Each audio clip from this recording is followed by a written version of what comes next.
السلام علیکم۔ آج 3-4 خبریں ایسی ہیں کہ جن کو پڑھنے کے بعد پاکستان میں تو ویسے روزانہ ہی کوئی نہ کوئی ایسا مسئلہ ہوتا ہے جس کو پڑھ کے تو دل ہل جاتا ہے، لیکن ایک گجرات میں واقعہ پیش آیا ہے جہاں ایک زمیندار نے 10 سالہ بچہ ہے اس کے دونوں بازو کاٹ دیے۔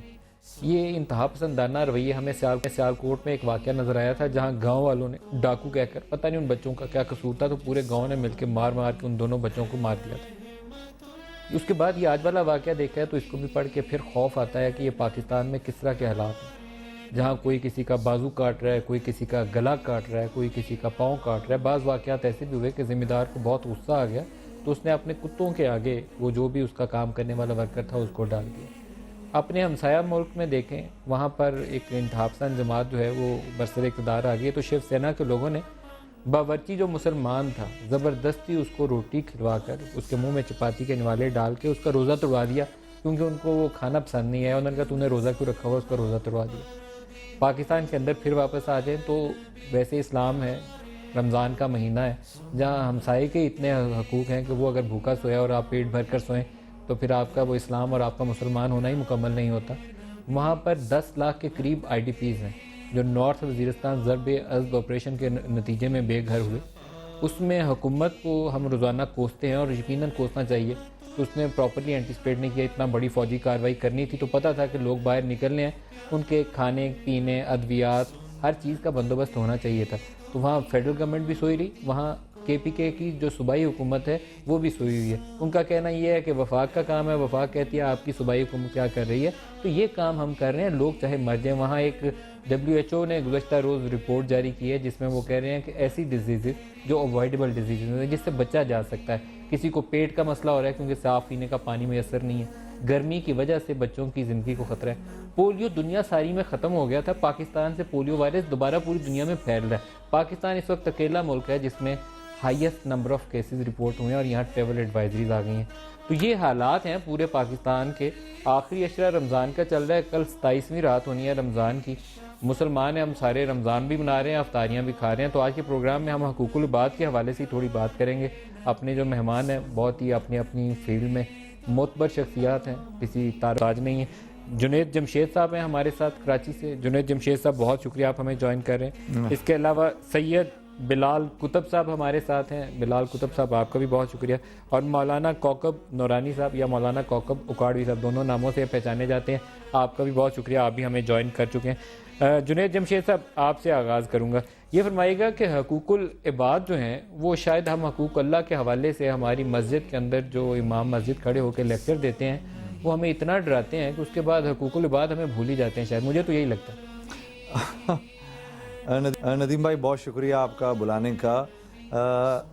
دیکھیے حقوق العباد جو ہیں دراصل وہ بھی حقوق اللہ ہی ہیں۔ ماں کے ساتھ نیکی کا سلوک کرنے کو کس نے حکم دیا؟ اللہ نے۔ ہمسائے کے ساتھ اچھا سلوک کرنے کا حکم کس نے دیا؟ اللہ نے۔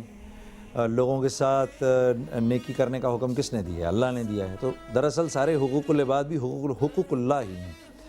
ان پر برے سے برا انسان بھی عمل کر سکتا ہے اور ان پر اچھے سے اچھا انسان بھی ان سے کنارہ کش ہو سکتا ہے۔ بات یہ ہے کہ جو رولز بنتے ہیں وہ رولز جب بریک ہوتے ہیں تو ان کے بریک ہونے پر اللہ نے اور اس کے رسول نے کچھ یوں رکھیں کہ جیسے تعزیرات رکھی ہیں یا کچھ سزائیں رکھی ہیں یا کچھ پکڑ رکھی ہیں۔ جب معاشرے سے وہ اٹھ جاتی ہیں تو آپ یقین کریے دنیا کا بہترین سے بہترین معاشرہ بھی تباہ ہو جاتا ہے، اور اگر کسی جگہ پر عدل ہو رہا ہو تو آپ یقین کریے دنیا کا بدترین معاشرہ بھی ٹھیک ہو جاتا ہے۔ یہ جو بھی آپ نے ہاتھ کاٹنے والی بات بتائی، اگر اس ہاتھ کاٹنے والے کو یہ پتہ ہو کہ ادھر میں نے ہاتھ کاٹے، اس کے 2 گھنٹے کے بعد میں نے جیل کی سلاخ کے پیچھے ہونا ہے اور دنیا کی کوئی طاقت مجھے نہیں بچا سکتی، تو یہ کبھی بھی اس قسم کی حرکت نہیں کرے گا۔ آج میرے پروگرام کے اوپر ندیم بھائی عورتیں آئی ہوئی تھیں، 6-8 عورتیں بیٹھی تھیں، ان کے منہ پر تیزاب پھینکا ہوا تھا۔ اگر جس نے تیزاب پھینکا ہے اس کو یہ پتا ہو کہ اگر میں نے تیزاب پھینکا آج رات کا سورج نکلنے سے پہلے میں اندر ہو جاؤں گا، اب مجھے کوئی نہیں بچا سکتا، تو اس کی ہمت نہیں ہو سکتی تیزاب پھینکنے کی۔ لیکن اس کے برعکس جنید صاحب میں وہ ابھی آپ کا پروگرام دیکھ رہا تھا، وہ مصباح بی بی وہ خواتین بالکل، کے ساتھ بالکل، موجود تھیں، وہ بالکل، دیکھ بالکل۔ کے تو دوبارہ وہ اللہ تعالیٰ سے ہم سب کو معافی بھی مانگنی چاہیے، لیکن وہاں یہ سوال اٹھتا ہے کہ جن لوگوں نے یہ اللہ کے بنائے ہوئے چہروں کو بگاڑا، ان کے لیے سزا دینے کے لیے قانون سو کیوں جاتا ہے اور خوف زدہ کیوں ہو جاتا ہے؟ دیکھیے نا، اگر مجھ کو یہ پتا ہے کہ میں جس آدمی کو سزا دے رہا ہوں اس کا تعلق میری پارٹی سے ہے، یا اس کو سزا دینے سے اس کے جن رشتہ داروں کو میں سزا دے رہا ہوں اس کی وجہ سے میرا نقصان ہوگا، تو میں تھوڑا سا تو تذبذب تو کروں گا نا۔ لیکن یہ ہے کہ میں پھر بھی میرا دل اس بات کو کہتا ہے کہ انسانیت ابھی بھی ہمارے اندر مری نہیں ہے، ابھی بھی تھوڑا سا ذرا سا اپنے آپ کو سمجھانے کی اور کسنے کی ضرورت۔ دیکھیے ابھی ندیم میں اور آپ بات کر رہے ہیں نا، عدلیہ سو کیوں جاتی ہے، کل میں اور آپ اگر کرسی پہ جا کے بیٹھ جائیں، اور آپ کا کیا خیال ہے کہ جو آج کرسی پہ بیٹھا ہوا ہے وہ کیا میں اور آپ اس سے زیادہ بڑے محب وطن پاکستانی ہیں؟ کیا وہ محب وطن پاکستانی نہیں ہے؟ نہیں، وہ ایک ایسے سسٹم کا حصہ ہے کہ جو سسٹم اس کو یہ سب کچھ کرنے نہیں دے رہا، اس سسٹم کو میں اور آپ بدلیں گے انشاءاللہ، اور آپ دیکھیے گا وہ دن دور نہیں۔ اللہ تعالیٰ کرے گا۔ جب ہمارے ساتھ شامل ہو چکے ہیں گفتگو میں سید بلال قطب صاحب، میں نے آپ ہی کا پروگرام دیکھا جس میں آپ صوفی برکت صاحب کے حوالے سے آپ بتا رہے تھے کہ وہ ایک دن وہ آئے گا کہ دنیا کے فیصلے جو ہیں، اقوام عالم کے فیصلے پاکستان سے پوچھ کے کیے جائیں گے۔ پاکستان کے جو آج کے حالات میں دیکھتا ہوں تو وہ تو مجھے لگتا ہے کہ ہم دنیا ساری میں جتنے رسوا ہم آج ہو رہے ہیں، شاید ہی دنیا کے کسی اور ملک کی حالت ہوگی۔ کوئی زمانہ تھا یہ ہپک کنٹریز جو highly indebted poor countries African آتی تھی نا، ان کی یہ حالت ہوتی تھی، آج کل وہ ہماری حالت ہے۔ سوشل انڈیکیٹرز میں ہوں، ہیومینیٹیرین ایشوز پہ دیکھ لیں، دنیا کے آگے بکاری بنے ہوئے ہیں، تو ہم تو مجھے لگتا ہے کسی اور ہی طرف جا رہے ہیں۔ آپ کی بات بالکل وجہ۔ پہلے تو السلام علیکم سارے دوستوں کو جو سن رہے ہیں، اور حضرت پہلے تو ایک ادب سے اگر مجھے اجازت دیجیے تو میں تھوڑی سی پچھلی بات کا بھی آپ کا اس میں شامل کر لوں۔ آپ نے بالکل صحیح فرمایا، صوفی برکت صاحب نے جو بات کی تھی وہ مسجد کے اندر بیٹھے ہوئے تھے، اور انہوں نے بات ایک روحانی نظریے سے کی تھی، اور یہ روحانی نظریہ جس کو میں کہہ رہا ہوں، اس سے مراد یہ لی جاتی ہے، روحانیت میں مراد لی جاتی ہے کہ آسمان پہ تو فیصلہ ہو چکا، لیکن یہ فیصلہ اب زمین پہ اترے گا، کب اترے گا اللہ عالم، مجھے نہیں پتا۔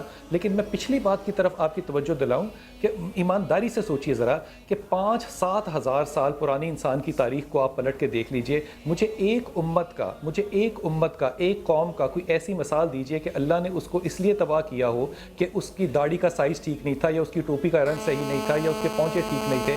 اللہ نے جس وجہ سے، اور جب اللہ کرتے ہیں تو اللہ سنت ہے، وہ اللہ کی سنت ہے، اللہ نے جس چیزوں پہ تباہ کیا وہ ان چیزوں پہ نہیں کیا۔ اللہ نے تباہ کیا جھوٹ بولنے پہ، بدکاری پہ، غیبت کرنے پہ، وہ تمام خصوصیات جس پہ اللہ نے امتوں کو تباہ کیا، ماشاءاللہ تعالیٰ وہ تو روحانی اور شرعی طور پہ ہمارے اندر موجود ہیں، اور جو اس سنت پہ اللہ نے کوئی حساب ہی نہیں کبھی لیا، اس کے اوپر ہماری ساری توجہ، میں اس سے مراد صرف یہ لے رہا ہوں، میں کسی کو کرٹیسائز اللہ گواہ نہیں کر رہا، میں صرف یہ لے رہا ہوں کہ ہمارا قبلہ جو ہے نا وہ درست ہونے والا ہے۔ اس سے ایک ادب سے اور بات کہہ دوں، آپ کی بات جو بڑی خوبصورت بات آپ نے کہی، لیکن یہاں میں ایک سوال آپ سے ضرور پوچھنا چاہتا ہوں۔ یہ لائن میں انٹرپشن آ رہی ہے، آئی ہوپ کہ آن ایئر بات ٹھیک جا رہی ہوگی۔ یہ ہمارے وہ لوگ جنہوں نے اسلام کی خدمت کے نام کے اوپر یہاں تک بال بڑھائے ہوئے تھے، داڑیاں بھی یہاں تک لمبی تھیں، وہ جیکٹس پہن کر اندر وہ بارود سے بھری ہوئی سوسائڈ جیکٹ ڈال کے آتے تھے، مسجد یا کسی کے اندر پھاڑتے تھے جس میں 100 مسلمان، 50 مسلمان، 70 مسلمان مارے جاتے تھے۔ پھر وہ اسلام کی خدمت کون سی تھی اور ان کو قائل کرنے والے لوگ کون تھے، ان کے خلاف آواز کیوں نہیں اٹھی؟ علماء اکرام کی جانب سے آواز کیوں نہیں اٹھی؟ دین کی وہ شخصیات کیوں نہیں بولیں جو سمجھتے ہیں کہ وہ اسلام کے سب سے بڑے ٹھیکیدار وہی ہیں؟ اب کہہ رہا ہوں، اور اللہ میں نہیں جانتا کہ مجھے کہنی بھی چاہیے کہ نہیں کہنی چاہیے، لیکن آپ کا سوال جب میرے تک پہنچ رہا ہے نا تو میں اپنے دل میں ڈر رہا ہوں کہ اگر میں نے اس کا جواب ایمانداری سے دے دیا تو پھر وہ بولی جس کے اوپر لکھا ہوگا to whom it may concern، میں یہاں سے جب تک ہوٹل جاؤں گا وہ میرے مقدر کا حصہ بن چکی ہوگی۔ یہ خوف جو ہے نا، خدا کی قسم یہ سچ بولنے سے گریزا کرتا ہے۔ میں ادب سے کہوں، جب میں کہہ رہا ہوں نا کہ آپ کو قبلے بدل دیے گئے ہیں، میں ادب سے کہہ رہا ہوں، یہ جس چیز میں آپ میرا اس وقت چہرہ دیکھ رہے ہیں نا، ہم نے آج اپنے دین کے علماء جو ہے نا اس ایک آنکھ میں سے نکالنے شروع کر دیے ہیں۔ ہمارے دین کے علماء جو ہے نا ان کی جگہ ممبر اور مسجد تھی، جب وہ خالی ہو گئے اور وہ ان لمبے بالوں کی طرف چلے گئے، پھر ہم نے آج یہاں سے ممبروں سے، اس ممبر سے ہم نے علماء کو اٹھانا شروع کر دیا۔ یہ انٹلیکٹ کی جگہ نہیں ہے. ہم نے اپنے جب میں کہہ رہا ہوں قبلے کو بدلا, مجھے ایک بڑی ایمانداری سے بات بتائیے. میں چند دن پہلے میں نے یہ بات کی اور یہ ہاتھ باندھ کے بات کہہ رہا ہوں کہ وہ لوگ جو کہ آج پیلسٹائن کے اندر مر رہے ہیں, یہ وہی لوگ ہیں جن کے ہاں اس جگہ پہ جہاں میرے محمد صلی اللہ علیہ وسلم نے اپنا ماتھا لگایا تھا, اپنی ناک لگائی تھی اور 1,24,000 پیغمبر پیچھے کھڑے ہوئے تھے, وہاں پہ عورتوں کو ننگا کر کے طواف کرایا گیا. ہماری غیرت جو ہے وہ اتنی ماشاء اللہ تعالیٰ ہے کہ ہم نے اس کے اوپر کوئی رد عمل ہی نہیں کیا. آج اگر ہمارے بازار بھرے ہوئے ہیں تو میں ان لمبے بالوں والوں کو تو کہہ رہا ہوں کہ وہ تو نظر آ رہے ہیں نا مجھے, لیکن یہ بازار جو ہے نا, یہ وہ بازار ہیں جس پہ میرے رسول نے کہا سب سے بری جگہ ہے. آج وہ بھرے پڑے ہیں. ہمارے ہاں کوئی شخص, کوئی آواز, کوئی ایسی غیرت مندانہ نہیں اٹھ رہی. سوال یہ بھی پیدا ہوتا ہے کہ حضرت آج یہاں لے لوں گا, آپ کی لائن میں تھوڑی سی انٹرپشن ہے, شور جا رہا ہے جس سے ایک لے لوں میں. بریک کے بعد دوبارہ جنید جمشید صاحب یہی سوال لے کے آپ کی طرف آؤں گا. ایک شارٹ بریک لے لیں گے, ہمارے ساتھ رہیے گا. نبی سنت تیری دنیا دی, تو ہی شفاعت کی اما اے رحمت للعالمین, اے نبی پیارے نبی سنت تیری. پروگرام میں دوبارہ خوش آمدید کہتے ہیں. جنید صاحب, جو سوال پہلے میں نے بلال کتب صاحب سے پوچھا تھا وہی سوال آپ سے ہے کہ وہ دین کے ہماری معتبر شخصیات جو پورے پاکستان میں جانے پہچانے اس لیے جاتے ہیں کہ ایک بہت بڑی اسلامی جماعتوں کے سربراہان ہیں, یا وہ لوگ جو بہت زیادہ اسلامک گروپ جو تبلیغ میں بھی مصروف ہیں یا ایک خاص کسی مکتب فکر سے تعلق رکھتے ہیں, بڑے جانے پہچانے لوگ, وہ اس پہ آواز اٹھاتے ہوئے کتراتے کیوں رہے جب یہی لوگ بال بڑے کر کے سوسائڈ جیکٹس پہن کے اتنی لمبی داڑھی رکھ کے اسلام کا نام لے کر وہاں نماز پڑھتے ہوئے 100 بندوں کو شہید کرتے رہے؟ وہاں ہم خاموش کیوں رہے؟ وہ کون لوگ تھے جو ان کو قائل کرتے رہے کہ جائیے بم پھاڑیے, یہی اسلام کی خدمت ہے؟ جنہوں نے روکنا تھا وہ خوف کا شکار کیوں؟ ندیم بھائی, بڑا مشکل سوال کیا آپ نے مجھ سے. ایکچولی فتنہ تو کہتے ہی اس صورتحال کو ہیں جس میں یہ پتہ نہ ہو کہ کون سچا اور کون جھوٹا ہے. ٹو بگن ود کہتے ہی اس بات کو ہیں. یہ تو اب ہمارے سامنے ضرب عضب کے بعد ریزلٹس آ رہے ہیں کہ فلاں جگہ پر سوئسائڈ جیکٹس بن رہی تھیں اور فلاں جگہ پر یہ چیز بن رہی تھی فلاں. تو اب ہم ذرا تھوڑا سا کھل کے بات کریں. اچھا یہ ہو رہا تھا, اچھا پھر یوں بھی ہو رہا تھا, اچھا یہ بھی تھا. تو آج سے 6 مہینے پہلے تو ایک کنفیوژن کی حالت میں تھے ہم لوگ کہ پتہ نہیں کون صحیح ہے کون غلط ہے, کیا ہو رہا ہے. بہت ساری چیزوں کا پتہ تو ہمیں ضرب عضب کے بعد پتہ چلا جب کہ ہماری. جنید صاحب, یہاں میں قطع کلامی ہوگی, کیا جنید جمشید کو کنفیوژن تھی؟ یہ میرے لیے ایک بہت بڑا سوال ہے. اگر آپ بھی کنفیوز تھے کہ صحیح کون ہے یا غلط کون ہے تو پھر یہ سوالیہ نشان بن جائے گا ہم سب کے لیے. کیا بم پھاڑنا مسجد میں 100 بندوں کو شہید کرنا آپ کے لیے اس میں صحیح یا غلط ہونے کی گنجائش باقی تھی؟ اچھا نہیں, میں اس چیز پہ ذرا بات نہیں کر رہا تھا, لیکن یہ تو خیر ظاہر سی بات ہے. اس بات کو تو کوئی بھی, میں پرسنلی بھی اور کوئی بھی, میں کوئی ذی شعور آدمی جو ہے وہ اس بات کی تقلید نہیں کر سکتا. یہ تو ایک انسانیت سے گری ہوئی حرکت ہے. بلکہ مجھے تو یہ بھی نہیں سمجھ میں آتا کہ یہ واقعی انسان کر رہے ہیں. میرا مطلب ہے کہ کیا سٹیٹ آف مائنڈ ہوگا ایسے آدمی کا جو جا کر اس طرح بم پھاڑ کے اور 40-50 لوگوں کی جانیں اس طرح سے لے لے. ندیم بھائی, میں اپنے پروگرام کے اوپر ایسے لوگوں کو بلاتا ہوں اور ان کے ساتھ جب وہ رو رہے ہوتے ہیں تو میں ان کے ساتھ خود بھی بیٹھ کے رو رہا ہوتا ہوں. اور میں تو ان کے گھروں میں بھی جاتا ہوں اور میں ان لوگوں سے پرسنلی جا کے ملتا بھی ہوں جن کے ساتھ یہ سب کچھ ہو گیا. اور جو نام نہاد دین کے نام پہ لوگ مارے گئے, جو پولیس کے سپاہی مارے گئے, میں ان کے گھروں میں جاتا ہوں, ان کے بیوی بچوں کے پاس جا کر بیٹھتا ہوں. ان کے غم کے اندر جتنی بھی مجھے اللہ استطاعت دے اس میں شریک ہونے کی کوشش کرتا ہوں. میں اس بات کو جسٹیفائی نہیں کر رہا کہیں سے بھی. یہ میرا اپنا ملک ہے. میں نے پوری زندگی 27 سال تو ٹیلی ویژن کے اوپر لوگوں کے سامنے دے دیا, اور الحمدللہ مجھے اپنے پاکستانی ہونے پر, مسلمان ہونے پر مجھے فخر ہے اس بات کا. یہ بات ضرور میں یہ بات کہوں گا کہ ایک تھوڑی سی کنفیوژن بیچ میں میرے لیے جو کنفیوژن کی بات ہے وہ یہ ہے کہ کل تک جو لوگ میرے گھر کے محافظ تھے آج وہ میری جان کے دشمن کیوں ہو گئے. میں اس بات پر بحث نہیں کرنا چاہتا کہ یہ مینڈک کنویں کے اندر گر کر اس بات پر رو رہا ہے کہ میں کنویں میں کیوں پڑا ہوں. میں اپنی جو صلاحیتیں ہیں یہ اس بات پر لگانا چاہتا ہوں کہ اب یہ مینڈک اس کنویں سے نکلے گا کیسے. میں اس پہ لگانا چاہتا ہوں. تو اس پہ میرے پاس اللہ اور اس کے رسول کی بتائی ہوئی کچھ باتیں ہیں, وہ میں نے آپ کے پچھلے پروگرام میں بھی کہی تھیں, اور میں اکثر لوگوں کو بتاتا ہوں کہ ہم اپنی تکلیفوں کا حل جہاں ڈھونڈ رہے ہیں وہاں ان کا حل ہے نہیں. اللہ اور اس کے رسول نے بتایا ہے کہ جب یہ ہونے لگے یہ اس کا حل ہے, جب یہ ہونے لگے یہ اس کا حل ہے. اس کی طرف تو کوئی آنے کو تیار ہی نہیں ہے. کسی پروگرام پر بھی میں جب بھی لگاؤں پروگرامز کو, کوئی اس پہ بات بھی نہیں کر رہا ہوتا, ان چیزوں کے اوپر بات نہیں کر رہا ہوتا, اسی لیے میں اس قسم کے پروگرامز میں شامل بھی نہیں ہوتا, اور زیادہ تر بدقسمتی سے میں ان پروگرامز کو میں ان کو دیکھتا بھی نہیں ہوں. یہ آج جس حال سے ہمارا ملک گزر رہا ہے, واللہ یقین کریے اس سے بدتر حال میں سویلائزیشنز ہوا کرتی تھیں. انبیاء علیہ الصلوۃ والسلام آیا کرتے تھے اور ان کو بتاتے تھے اپنی اس کمی کو ختم کر لو, اس کمی کو ختم کر لو, اس کمی کو ختم کر لو, تمہارے حال جائیں گے, اور ان کے حالات بدل جایا کرتے تھے. اگر آپ فرمائیں گے تو میں آپ کو بتا بھی دوں گا کہ آج اس معاشرے میں جو کمیاں ہیں ان کا کیا حل ہے. درست ہے. میں باری باری پھر دوبارہ ٹرن لے کر اب سولوشنز کی طرف آتا ہوں. ضرور. کتب صاحب پہلے آپ سے بات کر لیں, ادھر سے کوکب نورانی صاحب بھی جوائن کر چکے ہیں, پھر میں ان کی طرف جاؤں گا. پہلے آپ سے سٹارٹ کرتے ہیں کہ جن حالات سے ہم گزر رہے ہیں اس میں ہمیں کیا کرنا چاہیے, ہماری لیڈرشپ کو کیا کہنا چاہیے.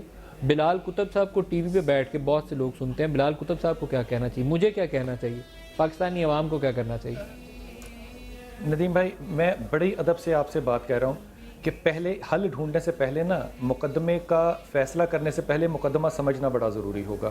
ہم 67 ایئرس سے یہی کر رہے ہیں کہ مقدمے کے حل جو ہے نا وہ سپرفیشلی پیش کر رہے ہیں, اور میں بڑی ایمانداری سے, میں اس وقت روزے میں تو نہیں ہوں لیکن خدا کی قسم جھوٹ بولنا جو ہے نا اور زیادہ مشکل ہو جاتا ہے. میں ادب سے کہہ رہا ہوں کہ اگر بات میری اچھی نہ ہو تو آپ چاہے اس کو آف ایئر کر دیجئے, لیکن میں بات شروع کرتا ہوں طارق جمیل صاحب سے, مولانا صاحب سے. انگلینڈ میں تھے اور دعا کر رہے تھے, اور مجھے آج تک یہ بات نہیں ان کی بھولی.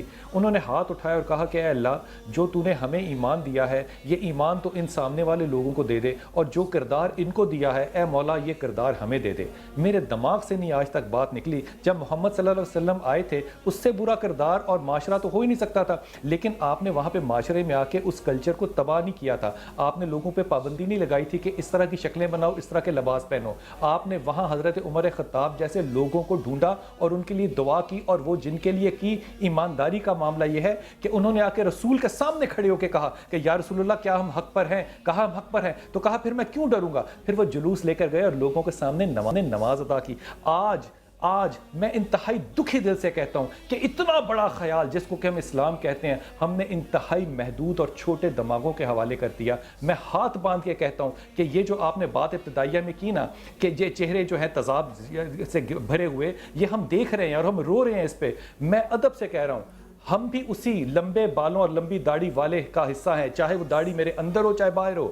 اگر میں اپنے گھر میں اپنی بیوی کو کہوں گا کہ اپنے چہرے کو ڈھک کے رکھ, اور کسی کی بیٹی کو چاہے اس پر تذاب ہو یا نہ ہو وہ میں اس لیے باہر لا کے بیچوں گا کیونکہ اس کو کارپوریٹ ورلڈ میں کہتے ہیں کاروبار. میں کاروبار کر رہا ہوں. یہ دین اس وقت ایک بزنس ہے, کارپوریٹ ورلڈ ہے, اور کارپوریٹ ورلڈ کا صرف ایک ہی اصول ہوتا ہے, اور اس اصول کا نام ہے پروفٹ. اگر پروفٹ مجھے مسجد سے ہو رہا ہے تو میں مسلک کو جاؤں گا. اگر پروفٹ مجھے کسی عورت کا چہرہ ننگا کر کے مل رہا ہے تو میں اس کو ضرور بیچوں گا. ہم دین کو اس کے ساتھ مجھے نہیں علم کہ کیوں کنفیوز کر رہے ہیں, اس کی مجھے صرف اتنی وجہ سمجھ میں آتی ہے کہ میرا دماغ چھوٹا ہے اور میں نے اس کے اندر بہت بڑا علم جو ہے وہ سمودی ہے, اور اس کا نتیجہ جو میں نے نکالا ہے وہ منافقت کا کردار اور قول ہے. اگر آپ کا لقمہ حلال نہیں ہے تو ادب سے کہہ رہا ہوں آپ کا نطفہ کیسے حلال ہوگا. آپ اس معاشرے میں ایک قبرستان کے سامنے کھڑے ہو کے واز کر رہے ہیں. اور بھائی قبرستان کے سامنے کھڑے ہو کے واز نہیں کرنا, قبرستان کے سامنے کھڑے ہو کے آپ نے فاتحہ پڑھنی ہے, سلام کرنا اور راستہ لینا ہے. ہم قبرستان کے مردوں سے پوچھ رہے ہو کہ اس کا حل نکالا جائے گا. میرے خیال میں پہلے ان دو باتوں کو جدا کرنا چاہیے. کوکب نورانی صاحب سے بھی پوچھتے ہیں. کوکب نورانی صاحب آپ بہت شکریہ, آپ بھی ہمیں اپنے مصروفیات کے باوجود آپ نے ہمیں ٹائم دیا اور ہمارے ساتھ گفتگو میں شامل ہو رہے ہیں. جن حالات سے پاکستان گزر رہا ہے دونوں کی اپنی اپنی وجوہات, اور جو سمٹمز تھے اس کے وہ جنید جمشید صاحب نے بھی بتائیں, بلال کتب صاحب نے بھی بتائیں. آپ کی زبانی بھی سننا چاہ رہا ہوں کہ حالات کی وجوہات کیا ہیں اور حل کیا ہیں. بسم اللہ والحمد للہ والصلاة والسلام علی رسول اللہ. بہت شکریہ آپ نے یاد کیا.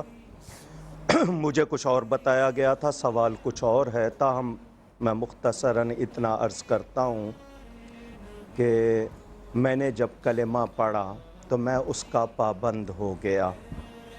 اب میں کلمے کی پابندی میں بسر کروں گا، میرے دین اور دنیا الگ الگ نہیں ہوں گے، مگر ہمارے ہاں نصاب میں، مدرسے میں، ماحول میں، سوسائٹی میں یہ تفریق قائم کی گئی کہ دنیا اور چیز ہے، دین اور چیز ہے۔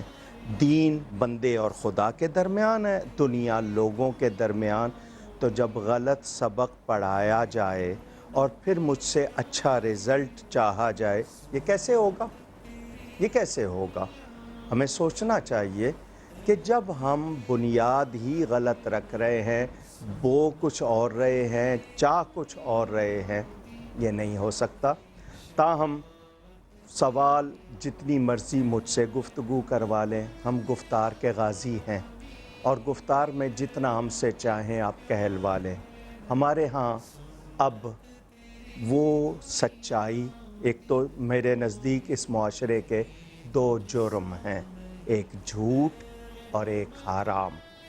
ہم نے حرام کھانا اور جھوٹ بولنا اس طرح اپنا لیا ہے کہ اب ہم اس کو برا اور گناہ نہیں سمجھتے۔ تو پھر اصلاح تو تب ہوگی نا جب میں خود کو مریض مانوں گا اور چاہوں گا۔ ہم تین کوکب انگلیاں نورانی صاحب، اپنی کچھ طرف پاکستان نوٹ کے لیں۔ حالات میں آپ کو دوبارہ اگر دہرا کے بتاؤں، ابھی آج کی جو خبریں، صرف میں زیادہ دور نہیں جاتا، آج کی خبر یہ ہے کہ صحرائے تھر میں 27 لوگ دوبارہ پیاس کے ہاتھوں اور بھوک کے ہاتھوں مر چکے ہیں۔ یہ وہی جگہ ہے جہاں پچھلے سال 100 سے زیادہ بچے مر گئے تھے، اور وہاں صوبے کے وزیر اعلیٰ نے کہا تھا مر گئے ہیں تو کیا ہوا، کوشش کر رہے ہیں بچ جائیں گے، یہ میرا قصور تھوڑا ہے اگر وہاں بھوک سے مر گئے۔ پھر ہمارے ہاں آئی ڈی پیز کا مسئلہ سوات میں ہوا، ہمارے ہاں ساؤتھ وزیرستان میں ہوا، اب ہمارے ہاں نارتھ وزیرستان سے 10 لاکھ لوگ نکل کے بیٹھے ہوئے ہیں، اور وہاں پر وہ بیماریاں پیدا ہو رہی ہیں جن سے ہم ان کو بچا سکتے تھے، انہی 10 لاکھ لوگوں کو جو اسی پاکستان کے شہری ہیں، جس میں میں اور آپ بیٹھے ہوئے یہ لائیو پروگرام کر رہے ہیں، ان کو بچانے کے لیے ہم کچھ نہیں کر رہے۔ اسی پاکستان میں ایک ذمہ دار کو غصہ آتا ہے، وہ ایک 10 سال بچے کے دونوں بازو کاٹ دیتا ہے۔ ابھی جنید بھائی پروگرام کر کے آئے ہیں، وہاں ان کے ساتھ خواتین تھیں، جہاں کچھ لوگوں کو ان کی شکل پہ غصہ بہت آیا، تیزاب کی بھری بوتل ڈال دی غصہ نکالنے کے لیے، کیونکہ ان کی کوئی ہوس پوری نہیں ہوئی، کوئی ان کی خواہش پوری نہیں ہوئی۔ اسی پاکستان میں لاہور شہر کے اندر گولیاں چلتی ہیں، 83 لوگ جو ہیں بلٹ انجریز کے ساتھ ہسپتال جاتے ہیں، 14 مارے جاتے ہیں۔ کسی ایک معاملے میں بھی کوئی جواب پرسی نہیں ہے، کسی کا کوئی حساب نہیں ہے۔ تو نورانی صاحب، یہ معاشرہ کیا کہتا ہے؟ اس میں کسی کا کردار کیا ہے؟ اکاؤنٹیبلٹی کیا ہے؟ کیا چیز کیا ہے یہ؟ ایک لمحہ دیجیے گا۔ جی، اس معاشرے کی ہمیشہ کسی چیز کی بنت دیکھی جاتی ہے، پھر رزلٹ۔ آپ مصائب بتا رہے ہیں، مشکلات بتا رہے ہیں، میں آپ کو اس سے زیادہ سنا دیتا ہوں، لیکن مجھے یہ بتائیں آپ نے یا میں نے حل کی طرف کون سا قدم اٹھایا ہے؟ ہم نے ووٹ کن لوگوں کو دیے ہیں؟ کیا ہم نے الیکشن کا جوا کھیلنا بند کر دیا؟ کیا ہمارے ہاں عدلیہ واقعی آزاد ہے؟ کیا ہمارا میڈیا سچ بولنے پہ راضی ہے اور وہ پورا سچ بول رہا ہے؟ میں نے کہا نا، جھوٹ اور حرام یہ ہمارے ہاں عام ہے۔ پہلے میں حل کی طرف اپنا قدم، میں اپنا کردار ادا کروں، بارش کا پہلا قطرہ بنوں۔ کون بننے کو تیار ہے؟ ہم سب کے پاس شکایتیں ہیں، 66 برس کی داستان میں بھی آپ کو سنا دوں گا، سب دہرا رہے ہیں۔ حل کی طرف میڈیا بتائے، کیا اس نے واقعی اچھے معاشرے؟ ابھی میں کان میں جملہ سن رہا تھا کہ ایمان ان کو دے دے اور کردار، میں اس جملے کو کیسے برداشت کر لوں؟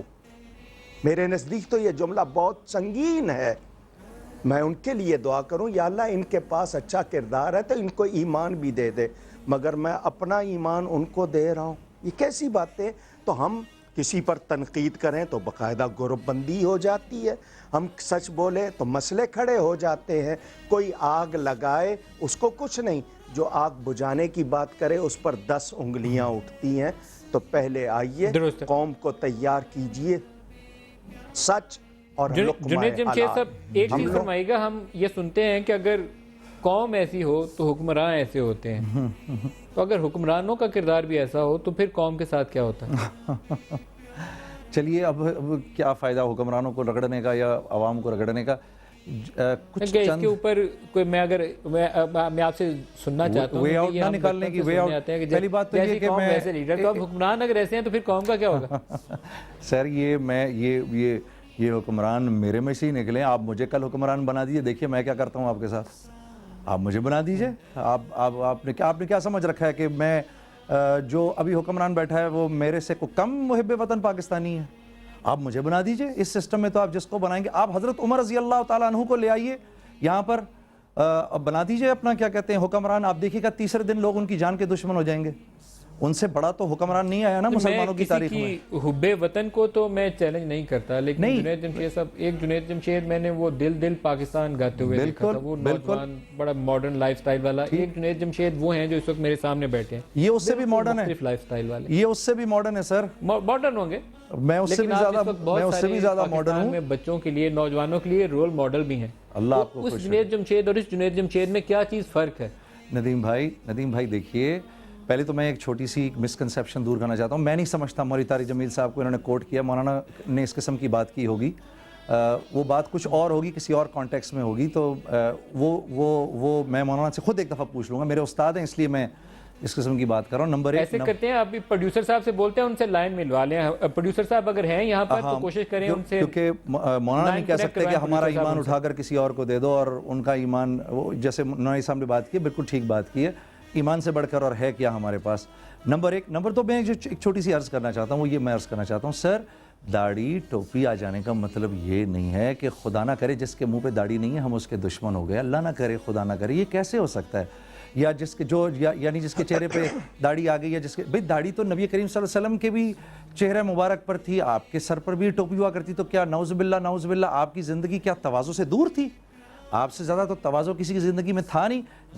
جو لوگ کہتے ہیں نا انتہا پسند ہو گئے داڑھی رکھ کے, مجھے لوگ کہتے ہیں آپ داڑھی رکھ کے انتہا پسند ہو گئے. ارے نہیں بھائی خدا کے بندے, یہ اس کا مطلب یہ تھوڑی ہے کہ ہم لائف انجوائے نہیں کرتے, ہم اپنے بیوی بچوں کے ساتھ ہنستے کھیلتے نہیں ہیں, ہم دنیا میں کہیں جاتے نہیں ہیں. بلکہ میں آپ کو سچی بات بتاؤں, میں تو کیونکہ میں نے تو تصویر آپ کے ہاں معاف کیجئے گا انٹرپٹ کر رہا ہوں, ہمارے ہاں اسلام کو ملا ازم کہا جاتا ہے, بدقسمتی سے, جی ملائیت کہا جاتا ہے, یہ ذہن میں رہے آپ کے. تو جب اسلامی جمہوریہ پاکستان میں جب اسلام کے خلاف ریلیز اور جلوس نکلیں, کچھ بیگمات کہلانے والی قرآن اور حدیث کا تمسخر اڑائیں اور ان پر کوئی آواز نہ آئے, تو پھر وہاں آپ حق اور سچ کا کیا مطالبہ کریں گے؟ جی میں حضرت آپ کی بات سراخوں پہ بالکل صحیح فرما رہے ہیں. میرے دل میں بس یہ آتی ہے کہ ان حالات کا حل لوگوں کے سامنے رکھا جائے, کیونکہ پھر ایک یہ ہے کہ ایک امید کی کرن نظر آتی ہے. ٹھیک ہے, ہم ایک دوسرے کو کرٹیسائز کرتے ہیں, میں سمجھتا ہوں بیسیکلی اس کا کوئی فائدہ نہیں ہے کرٹیسائز کرنے کا. حل بتائیے. میں ایک بات اور بھی کروں گا, ایک بات اور بھی کہہ رہا ہوں, اس کے بعد مجھے اجازت دے دیجیے گا. یہ ایک بات اور بھی کہہ رہا ہوں کہ ہمارے ہاں ہوتا ہے کہ جو جس چیز کا ماہر ہے اس سے بات کی جائے. پلمبر ہے, الیکٹریشین ہے, ڈاکٹر ہے, جو کہتے ہیں نہیں خود سے دوا مت لو کیا پتہ کیا ہوگا. دین کے بارے میں بھی میڈیا پر وہ لوگ بٹھائے جا رہے ہیں جن کو دین کے حوالے سے وہ اتھارٹی نہیں ہو سکتے. تو جب ہم لوگ اس طرح کی روش اپنائیں گے تو پھر آپ کے پاس رزلٹ بھی ویسے آئیں گے. آپ اپنی گفتگو جاری رکھ لیجئے, مجھ سے گفتگو میں کوئی غلطی ہوئی ہو معافی چاہتا ہوں اور اجازت دے دیجئے. شکریہ. مولانا کوکب نورانی صاحب, میں بہت شکر گزار ہوں, آپ بہت ہی مصروف تھے اور اس میں سے وقت نکال کے آپ نے ہمارے ساتھ شرکت کی, میں شکر گزار ہوں آپ کا. پھر جنید صاحب پہلے آپ بات پوری کر لیجئے, پھر میں یہی جواب لے کے بلال قطب صاحب کی طرف جاؤں گا. حل آپ کی نظر میں کیا ہے؟ جی دیکھیے سر, اللہ کے نبی صلی اللہ علیہ وسلم نے مہاجرین کی جماعت کو اپنے سامنے بٹھایا, اور یہ ٹاپ آف دا لائن جو لوگ تھے جنہوں نے شروع میں اسلام قبول کیا, جن کے ایمان بڑے پکے تھے, اللہ کے نبی صلی اللہ علیہ وسلم ان سے مخاطب ہوئے کہ دیکھو باوجود اس کے کہ تم میرے ساتھ ہو اور تم میرے ساتھ تم وقت گزار رہے ہو اور تمہارا ایمان آسمانوں پر ہے, 5 چیزیں ایسی ہیں جن کا میں تمہارے اوپر بڑا خوف رکھتا ہوں. نمبر 1 یہ کہ آپ نے فرمایا کہ جب قوم میں بے حیائی پھیلنا شروع ہو جاتی ہے, پھر آپ نے فرمایا اس قوم میں, اچھا یہ مسلمانوں سے بات ہو رہی ہے, یہ غیر مسلموں سے نہیں ہو رہی, کیونکہ آپ مہاجرین سے بات کر رہے ہیں. جب ماحول میں بے حیائی بڑھنا شروع ہو جاتی ہے, آپ نے فرمایا پھر اللہ اوپر سے ایسے امراض بھیجتے ہیں جن کا نہ پچھلوں نے سنا ہوتا ہے کبھی, پھر ایسی اموات آتی ہیں کہ پچھلوں نے سنا نہیں ہوتا. اب میں خود ARY پر ہوں, میں ایک چینل کے اوپر خود اپنا ٹرانسمیشن کر رہا ہوں, اور صرف یہ ایک چینل میرا نہیں، آپ کا چینل میرا ہے، جو دوسرے چینلز چل رہے ہیں میرے ہیں، یہ سب میرے ہیں، ٹھیک ہے. میں سب سے ریکویسٹ کرتا ہوں، دیکھو رمضان گزر جانے کا وقت یہ نہیں کہ بس اب عید آئی اور عید کے بعد ہم ایسے ہو جائیں کہ ہم پہچان ہی نہ جائیں کہ بھئی یہ 30 دن پہلے کیا ہو رہا تھا، یہ اب کیا ہو رہا ہے. تھوڑا سا خیال رکھنا اس بات کا کہ بے حیائی نظر نہ آئے، ٹھیک ہے. یہ پہلی بات. دوسری بات آپ نے فرمایا کہ جس قوم میں کے تاجر، یعنی جس قوم کے تاجر بے ایمانی شروع کر دیں، کیونکہ قوم برباد ہوتی ہے تاجروں کی بے ایمانی سے، کیونکہ ان کے پاس ہوتا ہے پیسہ، یہ خرید لیتے ہیں لوگوں کو، ٹھیک ہے. جب یہ جنید بھائی ذرا شارٹ کر لیں، شارٹ کر لیں، 5 منٹ جلدی سے بتا دیں، بریک قریب آ جائے گی. جی جب تاجر بے ایمانی شروع کر دیں تو اللہ رب العزت اس قوم پر ظالم بادشاہ کا تسلط کر دیتا ہے، جو نہ بڑوں پر رحم کرتا ہے نہ بچوں پر رحم کرتا ہے، نہ شفقت کرتا ہے. جو قوم چیریٹی کو تاوان سمجھنا شروع کر دے اس قوم پر بارش روک دی جاتی ہے اور بار بار قحط اس قوم کے اوپر بھیجا جاتا ہے. جس قوم میں لوگ وعدہ خلافی کرنا شروع کر دیں، ادھر ایک بات کی ادھر دوسری بات کی، اس قوم کے اندر چور ڈاکو اور لٹیرے بھر جاتے ہیں، اللہ اس قوم کو اس کے دشمنوں کے حوالے کر دیتا ہے. اور جس قوم میں عدل ختم ہو جائے اس قوم میں آپس میں خانہ جنگی ہو جاتی ہے. اب یہ 5 چیزیں ہیں، ان 5 چیزوں سے سفر کر رہے ہیں ہم، اور کوئی مسئلہ نہیں ہے ہمارا، ہم ان 5 چیزوں سے بریک باہر لے لیں نکل جی، سکتے ہیں. بریک لے لیں اسی نقطے کے اوپر. اور بلال کتب صاحب اسی سوال کے ساتھ آپ کی طرف آؤں گا، ایک شارٹ بریک لے لیں جی ہمارے ساتھ. پیارے نبی سنت تیری دنیا دی، تو ہی شفاعت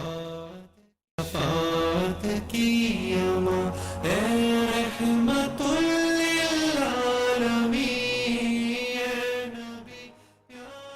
پروگرام میں دوبارہ خوش آمدید کہتے ہیں. کتب صاحب آپ کی طرف آ رہا ہوں، یہ فرمائیے گا کہ معاشرے کو بگاڑ سے نکالنا ہے تو اس کے لیے ہمیں کیا کرنا چاہیے؟ 5 چیزیں گنوائیں بگاڑ کی جو ریزنز بنتی ہیں معاشرے کے اندر جنید بھائی نے. اب آپ فرمائیے حل کی جانب جانا ہے تو حل کے لیے کیا کریں؟ پہلی بات تو یہ کہ جنید نے جو باتیں بتائیں یہ رسول پاک صلی اللہ علیہ وسلم کی باتیں، اور اس پہ کوئی دو رائے ہو ہی نہیں سکتی. لیکن میں پہلے ایک چھوٹی سی تردید یہ کر دوں کہ مولانا طارق جمیل میرے استادوں میں سے ہیں، اور ان کی بات جو میں کہہ رہا ہوں وہ ان کا بیان نہیں پیش کر رہا، میں ان کی بات میں سے ایک طنز پیدا کر رہا ہوں صرف لوگوں کو یہ بتانے کے لیے. اس لیے ان کو اگر اس کے ساتھ ان کے بیان کے ساتھ منسوب کیا جائے گا تو یہ استاد محترم کے ساتھ زیادتی ہوگی. یہ ہرگز اس کا مطلب اس طرح سے نہیں ہے. میں ایک ادباً یہ سوال چھوڑتا ہوں، آپ کا مطلب یہ ہوگا کہ جو معاشرتی ویلیوز وہاں پر موجود ہیں وہ ہمارے ہاں سے ناپید ہو گئی ہیں، یہ بات آپ کنوے کرنا چاہ رہے تھے؟ ایگزیکٹلی، بالکل وہ ویلیو کی بات ہو رہی ہے. اس بات کو اس طرح سے طنز لیا جائے، اس کے علاوہ نہیں. یہ جو 1435 سال ہو گئے ہم تک پیغام پہنچے ہوئے. میں اگر یہ سوال کرنا چاہوں کہ ہمارے ہاں اسکول جو انگلش میڈیم اسکول جو ایجوکیشن شروع ہوئی ہے اس کو تقریباً 30 سال ہوئے شروع ہوئے. 30 سال کے اندر ہم نے اپنی ایک جنریشن جو 25 سال کی ہوتی ہے اس کے دماغ کو بالکل تبدیل کر دیا، اور آج ہم اس کو رونا رو رہے ہیں کہ وہ ایسی کیوں ہو گئی، اس کا سلیبس خراب ہے. وہ بات بالکل بجائے، لیکن میری امید تو اس بات سے ہے ہی نہیں. میری امید تو ہے ان لوگوں سے جو کہ کردار کی تکمیل کے لیے دین اور منبر اور مسجد اور مدرسے کو قطع کلامی ہو رہی ہے بات کی. میرے سارے بچے جو ہیں وہ انہی اسکولوں میں پڑھ رہے ہیں، اور وہ میرے سارے بچے روزہ بھی رکھ رہے ہیں، اور میں بالکل اس طرف آ رہا ہوں. جنید جمشید کی بیٹھ کے وہ جو قرآن پاک کی دعائیں آیات بتاتے ہیں وہ لکھ کے یاد بھی کر رہے ہیں. مجھے تو نہیں لگا کہ اس انگریزی تعلیم میں ان کا کچھ بگاڑا ہے. وہ گھر کا ماحول ہے جو میں نے اپنے ماں باپ سے سیکھا تھا، وہ میرے بچے میرے سے سیکھ رہے ہیں. یہ تو ہمارے اپنے گھر کے اندر. میں آپ سے بالکل عرض کر رہا ہوں، ہم نے میرے خیال میں ہم نے اپنا ذمہ جو ہے نا وہ اتار کے لوگوں کے کندھوں پہ رکھنے کا نا ایک رواج اور مزاج بنا لیا ہے. معاملہ یہ ہے کہ اگر میں اتنے سالوں سے 67 ایئرز میں پاکستان میں اپنا ایک پیغام جو ہے، اپنا ایک دعویٰ جو ہے وہ لوگوں تک نہیں پہنچا سکا، اور کسی اور نے آ کے اس میں تبدیلی کر دی، میں مثال کے طور پہ بات کہہ رہا ہوں، تو پھر مجھے یہ دیکھنا نہیں ہے کہ اس نے کیوں کامیابی حاصل کر لی، مجھے یہ دیکھنا ہے کہ میں ناکام کیوں ہوا ہوں اپنا پیغام پہنچانے میں. یہ حدیث کی جو کتاب جو ہم سب راوی کرتے ہیں، جو کلام پاک ہے، جو روایتیں، یہ ہم تک صدیوں سے آ رہی ہیں. سوچنے کا مقام یہ ہے کہ کیا یہ روایتیں ہمارے دلوں میں جس زبان سے نکلتی ہیں وہ زبان ہمارے دلوں پہ اثر کیوں نہیں کر پائی؟ کیا ہم کردار اور قول کے اندر فعل میں فرق دیکھتے ہیں، یہ وجہ ہے؟ یا پھر وہ نصاب جس کے کہ میرے اور آپ کے بچے طالب علم ہیں، یا وہ زیادہ تگڑا ہے؟ یا پھر ایسا ہے کہ ہمارے گھروں کے اندر جو تربیت، جو قدر، دیکھیے قدر کی ایک ہی ڈیفینیشن ہے، صرف غلط اور صحیح میں فیصلہ کرنا. اور میں فیصلہ صرف ایک جملے سے کرتا ہوں، میں فیصلہ صرف ایک جملے سے کرتا ہوں، فیصلہ کرنا ہے. اور ایک ہمارے ڈبل سٹینڈرڈ ہیں، میرے اوپر اطلاق کچھ اور ہوگا، آپ کے اوپر اطلاق کچھ اور ہوگا. قدر کا مطلب جو ہے نا وہ صرف یہ ہوتا ہے کہ غلط اور صحیح میں فیصلہ کرنے کی تمیز پہچاننا. میں نہیں جانتا کہ کون سی چیز بری اور کون سی اچھی ہے. اگر میرے محمد نے کچھ کہا صلی اللہ علیہ وسلم نے, میں اس کو صحیح مانتا ہوں. اللہ نے کہا, میں اس کو صحیح مانتا ہوں. ہم نے اپنے جو آئیڈیلز ہیں, جو ہیرو ورشپ ہے, ہم نے اس کو جدا کر دیا. کسی نے اس بات پہ کلیم نہیں کیا کہ جب سلیبس میں سے سیدہ خدیجہ کو نکالا گیا, حضرت عمر خطاب کو نکالا گیا اور ان کی جگہ وہ ہیروز ڈالے گئے جو لوکل ہیں, جو کہ برے نہیں ہیں لیکن وہ ان کا مقابلہ نہیں ہے. ہم نے جب اپنی ہیرو ورشپ چینج کر لی, میرا بچہ اور بچی جب پڑھ کے آتے ہیں فلورنس نائٹنگیل, ان کو اس سے کیا حاصل ہوگا جب آپ کی ورشپ کے ہیروز جو ہے وہ مختلف ہوں گے اور آپ کے اینکرز جو ہے, جہاں پہ اینکرنگ ہونی ہے آپ کے خیال کی, اگر وہ پختہ نہیں ہوں گے تو پھر یہ پھل جو ہے اس معاشرے میں آج آپ کو نظر آ رہا ہے. پھر اس کی تربیت کرنے کے لیے آپ کو بنیاد ٹھیک کرنی پڑے گی, رادر دین کہ آپ اس کے اوپر سفید چادر ڈالیں. آپ بتائیے جی, اور کہیں کہ خرابی یہ کی ٹھیک ہو اصلاح, جائے گا معاملہ. آپ نے 5 پہلے وہ حدیث کے حوالے سے تو وہ 5 سمٹمز بڑی وہ تو بنیاد ہے نا ہو گئی, آگے اس کے بعد آپ کیا کریں؟ سر اس کے بعد اپنے آپ کو تھوڑا سا آدمی 2 کام کر لے. 2 کام, یہ 2 کام میں نے کیے تھے. ٹھیک ہے, میں جو کچھ میں نے کیا میں وہی رکھ سکتا ہوں سامنے اپنے, ٹھیک ہے نا. 2 کام میں نے کیے. پہلے ایک بری زندگی سے توبہ کی, یا اللہ مجھے معاف کر دے, اور وہ توبہ کرتے ہی توبہ ہو نہیں گئی, 5 سال لگے اس میں. پھر اچھے لوگوں کی صحبت اپنائی. اس میں یہ ہے کہ برائی نکلتی گئی. اس میں بہت ساری برائیاں نکل جاتی ہیں, خود غرضی نکل جاتی ہے, جھوٹ نکل جاتا ہے, غیبت نکل جاتی ہے, بغض نکل جاتا ہے, غصہ نکل جاتا ہے, بدلہ لینے کا جذبہ نکل جاتا ہے. بہت ساری چیزیں نکلتی ہیں جب آدمی اللہ والوں کی صحبت میں جا کے بیٹھتا ہے, اور بہت ساری اچھائیاں زندگی میں آتی ہیں. میں یہ نہیں کہہ رہا کہ میری زندگی میں آ گئیں, لیکن کوشش تو جاری ہے. اور جب رسول اللہ صلی اللہ علیہ وسلم کا, جیسے ابھی بلال بھائی نے مثال دی کہ جب رسول اللہ صلی اللہ علیہ وسلم آئے تھے تو وہ تو انتہائی برا معاشرہ تھا, اس میں بھی لوگوں نے رسول اللہ کی صحبت کو اپنایا, تو برائیاں نکلتی گئیں, اچھائیاں آتی گئیں. میں آپ کے سامنے اس وقت بہت بڑی بات ہے, اللہ کی قسم کھا کر کہہ رہا ہوں کہ یہ ساری کی ساری کمیاں پوری ہو سکتی ہیں ان 2 چیزوں پر. آدمی پچھلی زندگی پر کرے توبہ, بے ایمان تاجر اپنی بے ایمانی پر توبہ کرے, کوئی ایسی بڑی مشکل بات نہیں ہے, ٹھیک ہے نا. بے حیا انسان با حیا ہو سکتا ہے, کوئی ایسی کوئی بڑی بات نہیں ہے, ٹھیک ہے. جو انسان سود کھا رہا ہے اور سود کے پیسے پہ لگا ہوا ہے, سود چھوڑ کر بزنس کی لائن پر آ سکتا ہے, کوئی ایسی بڑی بات نہیں ہے. چوری چکاری ڈاکہ زنی سے توبہ کی جا سکتی ہے. اور جو حکمران ہے وہ اس بات کا عزم کر سکتا ہے کہ میں اس ملک میں عدل قائم کروں گا. آپ کے اس پروگرام کے توسط سے میں اپنے حکمرانوں کو ایک بات بتانا چاہتا ہوں, اگر وہ صرف زبان سے بول لیں, حدیث میں آتا ہے, وہ صرف زبان سے یہ کہہ دیں میں اس زمین پر اللہ کے حکم کو رائج کروں گا, ابھی ان سے ہوا کچھ نہیں, صرف زبان سے کہہ دیں, تو اللہ کی مدد ان کے ساتھ ہو جاتی ہے. کوشش کرنے پہ ہوگا نا, ایک سٹیپ لینے پر ہی سٹیپ ہوگا. یونس علیہ السلام کی قوم کو اللہ نے معاف کر دیا, ہمیں اللہ نہیں معاف کرے گا؟ درست ہے, بالکل معاف کر سکتے ہیں. لاسٹ منٹ ہے, بلال کتب صاحب آپ کی طرف آ رہا ہوں. ایک حضرت ایک سے جملہ ہدیہ کر رہا ہوں, اور آپ دونوں بھائیوں کو ہدیہ کر رہا ہوں کہ وہ لوگ جو کہ رسول پاک صلی اللہ علیہ وسلم کے جانی دشمن تھے, جو سارے دشمن تھے رسول پاک صلی اللہ علیہ وسلم کے, وہ بھی رسول پاک صلی اللہ علیہ وسلم کو صادق اور امین مانتے تھے, اور ان میں ابو جہل اور ابو لہب بھی شامل تھے. ابو جہل کی امانتیں رسول پاک صلی اللہ علیہ وسلم کے پاس پڑی رہتی تھیں اور وہ حضرت علی کرم اللہ لے کر گئے تھے. لیکن ہم وہ محمد صلی اللہ علیہ وسلم کا جو 40 سال کا کردار ہے, اس سے پہلے کہ آپ نے لوگوں کو آ کے اس پہاڑی پہ کہا کہ میں اللہ کا رسول ہوں, اور یقین کیجئے کہ روایت آپ کو ہدیہ کرتا ہوں, روایت کہتی ہے کہ وہاں سے سب سے پہلے جو شخص اٹھ کے گیا وہ ابو جہل تھا. رسول نے کہا کہ تم کیوں اٹھ کے جا رہے ہو؟ کہا کہ آپ ہی نے کہا کہ اس پہاڑ کے پیچھے فوج کڑی ہے, میں تو آپ کے گھر دعوت پہ آیا تھا, میں تلوار لانی بھول گیا. محمد صلی اللہ علیہ وسلم کہتے ہیں ابو جہل, عمر حشام, اگر تو تلوار لے کر آیا, تجھے پیچھے فوج نظر نہ آئی تو کیا کرے گا؟